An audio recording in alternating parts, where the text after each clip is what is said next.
Bismillahirrahmanirrahim. 2, 3. Assalamualaikum warahmatullahi wabarakatuh. Innal hamdalillah nahmaduhu wa nasta'inuhu wa nastaghfiruh wa na'udzu billahi min syururi anfusina wa min sayyiati a'malina. May yahdihillahu fahuwal muhtadi wa may yudlil falan tajida lahu waliyyan mursyida. Asyhadu an la ilaha illallah wahdah la syarika lah wa asyhadu anna Muhammadan abduhu wa rasuluhu uswatul ummah. Allahumma salli wa sallim wa barik ala Muhammad wa ala alihi wa sahbihi ajma'in, amma ba'd. Bapak-bapak dan saudara-saudara, pengajian malam Jumat yang sangat saya muliakan,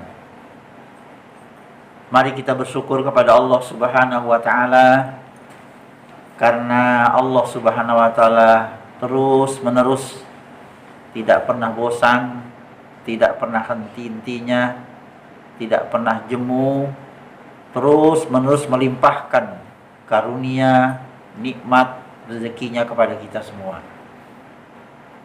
Kemudian salam dan salawat semoga terus menerus tercurahkan kepada junjungan kita Nabi besar Muhammad sallallahu alaihi wasallam. Bapak-bapak dan saudara-saudara, pengajian bulan Jumat yang sangat saya hormati, barusan saja tidak terasa kita meninggalkan bulan suci Ramadan. Sekarang kita sudah berada di bulan Dzulqa'dah. Bukan berarti kalau kita meninggalkan Ramadan, kita meninggalkan segala-galanya. Tetapi apa yang kita peroleh di bulan suci Ramadan, apa yang kita dapatkan di bulan Ramadan, hendaknya kita jaga, kita pelihara baik-baik untuk menjadi amalan soleh kita, di mana amalan soleh itu menjadi bekal kita untuk menghadap Allah Subhanahu wa taala. Bulan Ramadan, bulan yang sangat mulia. Ini sudah sama-sama kita ketahui. Di mana letak kemuliaannya? Salah satu letak kemuliaannya adalah di bulan suci Ramadan diturunkan kitab suci Al-Quran. Kita sebagai seorang yang sudah memperoleh takwa di bulan Ramadan ini, di mana salah satu cirinya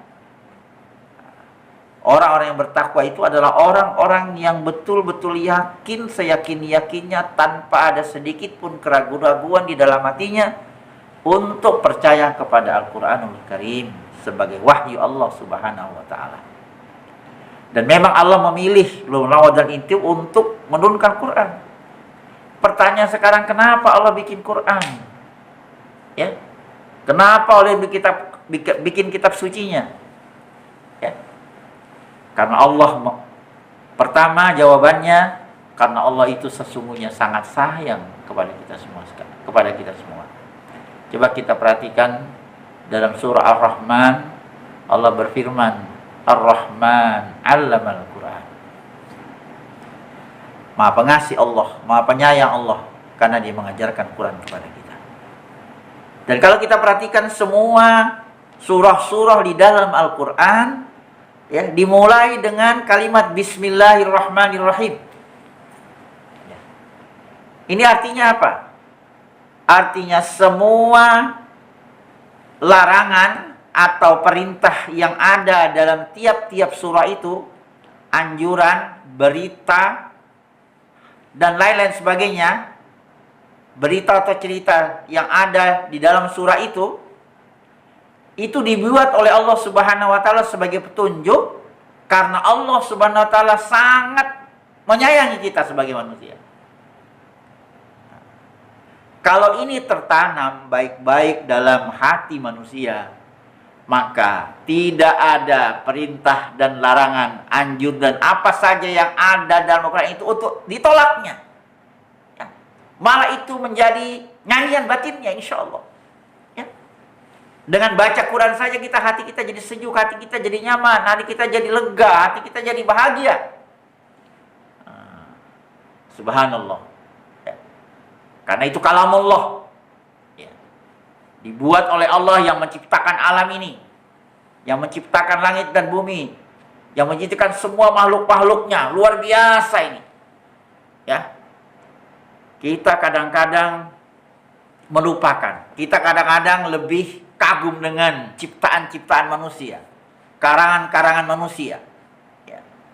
Karangan-karangan manusia. Padahal mestinya yang kita kagumi pertama kali ini adalah Al-Quran sebagai ciptaan Allah Subhanahu wa Ta'ala yang dibuat karena kasih sayangnya kepada kita semua.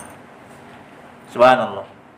Misalnya sederhananya, contohnya ada yang mengatakan bahwa Islam itu kejam, Islam itu sadis, karena kalau orang berzina dirajam, ya. Kemudian kalau orang mencuri dipotong tangan, ya. Ya. Sebenarnya, ya, ucapan itu keluar dari mereka yang tidak menyadari siapa dia dan apa itu Al-Quran. Ya. Andai kata dia menyadari bahwa dirinya ini adalah ciptaan Allah, ya, yang diberikan oleh sekian banyak nikmat dari kita sebelum lahir ke dunia ini sampai kita lahir ke dunia ini, sampai nanti kita dimasukkan di liang kubur, sampai kita dibangkitkan. Kalau kita berada di atas jalan yang lurus, maka kita akan dimasukkan Allah ke dalam surganya. Itu semua merupakan rahman Allah Subhanahu wa Ta'ala sesuai dengan petunjuk dalam kitab sucinya.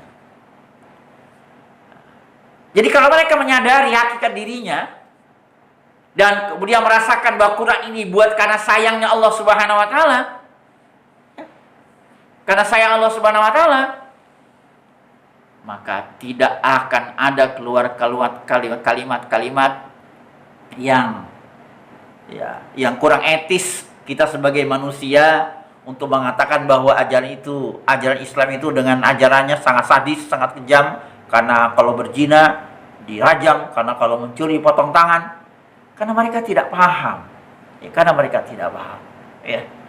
Oleh karena itu, marilah kita yang sudah menemukan barokah, menemukan rahmat, menemukan hidayah di bulan Ramadan ini, ya, hendaknya kedekatan kita kepada Quran terus kita pelihara, kita jaga. Ya. Paling tidak dalam sehari ini ada yang kita baca. Entah satu surah yang panjang, entah satu surah yang panjang seperti Al-Baqarah misalnya, atau tidak mungkin satu juz, atau mungkin setengah juz, atau mungkin seperempat juz, ya. Nah, supaya apa, kedekatan kita kepada Quran yang kita latih, yang kita temukan di bulan Ramadan jangan begitu hilang, jangan hilang begitu saja, ya. Karena masya Allah, ya, sejak saya jadi santri buat sekalian, ya, sejak saya dikenalkan oleh almarhum Ustadz Abdul Said kepada pedoman hidup namanya Al-Quran, ya memang waktu kecil juga saya disuruh oleh orang tua saya untuk mengaji, untuk membaca Quran. Malah kalau tidak pergi mengaji itu dipukul, ya. Tapi setelah saya masuk pesantren, ternyata masya Allah, Quran itu bukan sudah dibaca, bukan sekadar diambil pahalanya saja, ya, tapi harus direnungi, didalami, ditadaburi.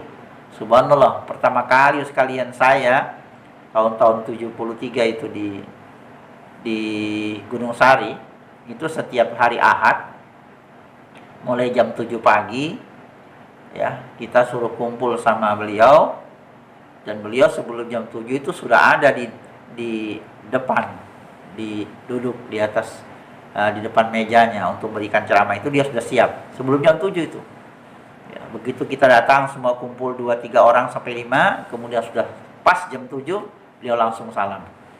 Nanti itu istirahatnya ya sampai menjelang zuhur kita selesai, kemudian ada jedahnya, ya kira-kira setengah jam, ya, setelah beliau mengisi 2-3 jam kepada kita, kemudian selesainya menjelang zuhur. Apa yang beliau tanamkan kepada kita sebagai santri pertama waktu itu? Beliau mengajak kita untuk mengakui, ya, menerima Quran ini adalah satu wahyu Allah Subhanahu wa taala. Kalau bahasa kerennya, kata beliau ini, Quran ini adalah konsep kebenaran mutlak satu-satunya. Tidak ada konsep kebenaran mutlak di dunia ini kecuali Quran. Semua kebenaran, semua konsep buatan manusia itu pasti ada salahnya. Malah justru banyak salahnya. Tapi kalau konsep Quran, insya Allah tidak ada salahnya. Ya, tidak ada salahnya. Kalau ada orang menilai salah dan keliru, yang salah bukan Quran, yang salah adalah otaknya. Yang salah adalah pikirannya. Karena dia tidak menyadari bahwa otak, pikiran, akal banyak sekali kelemahan-kelemahannya. Ya, satu sederhana saja. Di balik gedung ini, ya, akal tidak bisa mengetahui apa yang ada di balik gedung ini. Ya. Atau katakanlah berapa butir jumlah pasir di tepi pantai, tidak ada manusia bisa menghitung. Atau berapa jumlah daun-daun yang berguguran, semua pohon di dunia ini, setiap jam, setiap detik, tak ada yang tahu. Ya. Berapa jumlah manusia sekali sejak dari Adam sampai sekarang, jumlahnya tidak tahu. Ya. Dan bisa manusia menghitungnya, ya. Oleh karena itu harus sadar sekali, ya. Harus kita sadar sebagai manusia bahwa kita ini punya kelemahan. Ya. Kalau konsep manusia digunakan untuk mengatur alam ini, untuk mengatur manusia ini, akan hancur, akan berantakan. Akan terjadi ketimpangan-ketimpangan, akan terjadi ketidakadilan, akan terjadi kezaliman kemana-mana. Tapi insya Allah, kalau konsep Quran ini betul-betul dilaksanakan, dan kemudian sebelum dilaksanakan oleh manusia-manusia yang yakin kepada Tuhan, telah merasakan betul bahwa ini wujud kasih sayang Allah Subhanahu wa taala, Masya Allah, ya. Maka apa yang kita dambakan seperti di negara kita ini, untuk mewujudkan masyarakat baldatun thayyibatun wa rabbun ghafur, ya, masyarakat yang adil dan makmur, itu bukan hanya ucapan atau slogan saja, tapi akan kita wujudkan manakala dari sejak orang yang paling punya jabatan tertinggi di Indonesia ini atau di dunia ini, sampai kepada rakyat kecil, ya, sampai pada tukang sampah, tukang sapu, tukang kebun, semuanya betul-betul menyadari bahwa dirinya adalah manusia ciptaan Allah, dan kemudian dia jadikan Quran sebagai petunjuk hidupnya.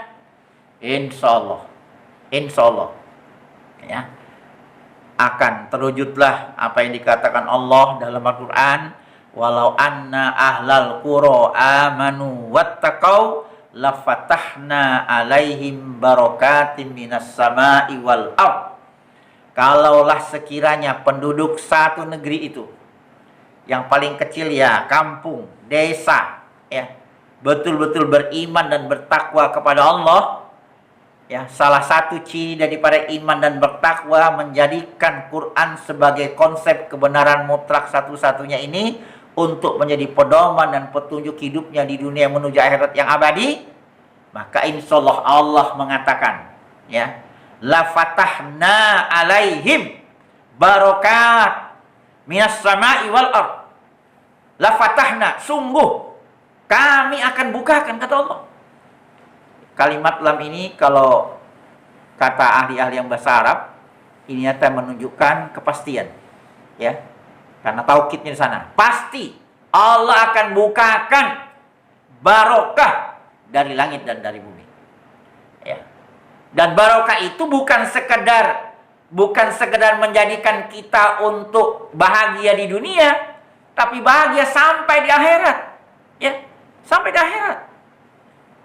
Nah, oleh karena itu, kalau Quran, kalau kitab suci ini disadari baik-baik sebagai wujud kasih sayang Allah, dan kita laksanakan dengan penuh ketulusan, keikhlasan, dan kita rasakan di balik apa yang kita kerjakan ini karena Allah menyayangi kita, maka hati kita akan jadi tenang, ya. Hati kita akan jadi lapang, akan bahagia, ya. Karena Allah Subhanahu wa taala turut serta memberikan rahmat dalam setiap perintah-perintah dan akan memberikan rahmat kepada setiap larangan yang kita jauhi. Oleh karena itu, Bapak-bapak dan saudara-saudara jamaah pengajian malam Jumat, ya, jangan jauh kita dari Quran. Ya. Tambah hari, tambah dekat dengan Quran. Ya, subhanallah, ya. Tadinya saya juga waktu awal-awal juga sebagai seorang santri, ya, ya biasa-biasa saja. Ya, paling baca artinya biasa saja, tidak direnungi, tidak dalami, tidak ditadaburi, kemudian bacanya ya sesuka hati kita. Tapi setelah lama-lama kita dekat dengan Quran, berinteraksi dengan Quran, subhanallah, banyak sekali hikmah-hikmah yang di dalamnya. Paling tidak, Pak, ya, kalau kita kalau kita bawa Quran, insya Allah hidup ini tidak akan sepi, Pak. Ya. Di tengah-tengah kesepian dengan apa, kita tidak akan merasa sepi, karena kita akan bersama dengan Allah. Kata kita akan bersama dengan, apalagi tengah keramaian, ya, apalagi tengah ramaian, karena Allah Subhanahu wa taala selalu memberikan rahmatnya dan kasih sayangnya kepada kita semua. Saya kira cukup kuliah malam Jumat ini. Jadi intinya sebetulnya sih maunya ya 2 alasan lah atau 3 alasan kenapa Allah menurunkan Quran. Tapi yang inti ini nih, Pak. Jadi harus kita rasakan betul bahwa Allah tidak ada keinginan untuk menyusahkan, ya, untuk menyusahkan kita dengan perintahnya. Contoh saja puasa ini yang baru kita kerjakan. Coba lihat. Luar biasa kan hikmahnya? Luar biasa itu manfaatnya untuk kita semua. Coba. Terutama untuk kita-kita yang sudah ya umur-umur seperti ini, ya, kalau kita lebih banyak puasa wajib, apalagi teruskan dengan puasa sunnah, terasa, Pak, sehat kita ini. Sehat. Iya. Nah, padahal sehat itu justru ya satu hal yang sangat mutlak dibutuhkan oleh manusia. Sebanyak apapun uang, kalau kita tidak sehat, tidak nyaman juga, Pak. Ya.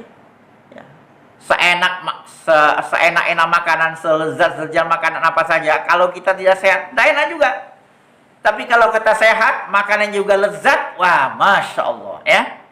Tidak lezat saja, sekedar ya mungkin tempe, tahu, sama sambal saja. Tapi kalau kita sehat dan kita makan tatkala kita selesai puasa, masya Allah, nikmatnya luar biasa. Dan kenikmatan itu diberikan oleh Allah karena kita menjalankan puasa dan kita memakan makanan yang dianjurkan oleh Allah dengan cara yang halal, bukan dengan cara yang haram, ya. Nah, saya kira ini sekalian yang bisa sampaikan, ya. Tolong direnungkan baik-baik, dirasakan benar-benar bahwa semua perintah-perintah Allah dalam Al-Quran ini tidak ada niat Allah untuk menyusahkan kita, ya. Betul-betul tidak. Betul-betul Allah akan memberikan kasihnya, sayangnya kepada kita semua. Alhamdulillah, ya. Alhamdulillah. Mudah-mudahan kita semua bisa merasakannya. Apalagi kalau setiap Ramadan datang, kita renungi Quran ini, subhanallah, ya. Sampai saya punya tekad, Pak. Saya punya tekad ini. Ya, mudah-mudahan tersampaikan atas doa sekalian. Saya ingin bawa pulang itu Quran. Bawa pulang menghadap Allah Subhanahu wa taala. Cuma ya karena kita sudah tua ini, tapi tidak tahu lah. Tapi kita niat, ya, saya mau bawa pulang Quran inilah, ya. Ya bukan ininya kitab sucinya itu, ya. Kita hafal, kemudian kita nanti bawa supaya apa? Kita bisa menjadi keluarganya Allah, ya. Kemudian kita bisa memberikan syafaat kepada keluarga-keluarga kita yang lain, ya.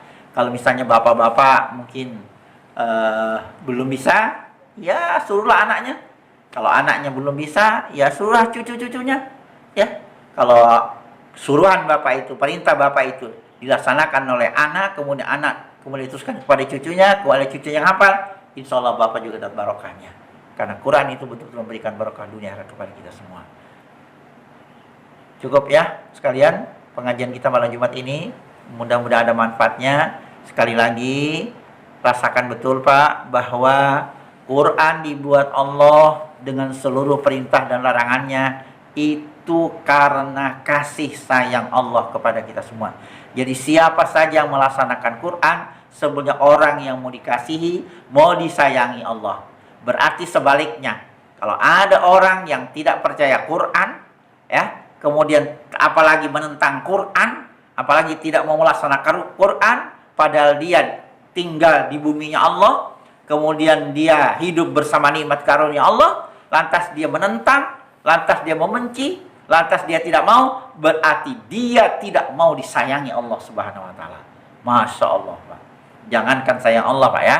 Sayang orang tua saja kepada kita, sayang bapak kepada anak, sayang anak kepada bapak, sudah terasa nikmatnya. Apatah lagi yang menciptakan langit bumi ini, ya, yang menciptakan surga neraka itu mengatakan, saya buat Quran ini hanya karena saya sayang kepada kalian semua. Ya, mudah-mudahan sekali lagi, ya, kepada Bapak sekalian, pengajian malam Jumat ini, inilah oleh-oleh Ramadan setiap tahun untuk kita persegar, kita tingkatkan terus untuk kita dekat dengan Quran. Wabillahi taufiq wal hidayah. Wassalamualaikum warahmatullahi wabarakatuh.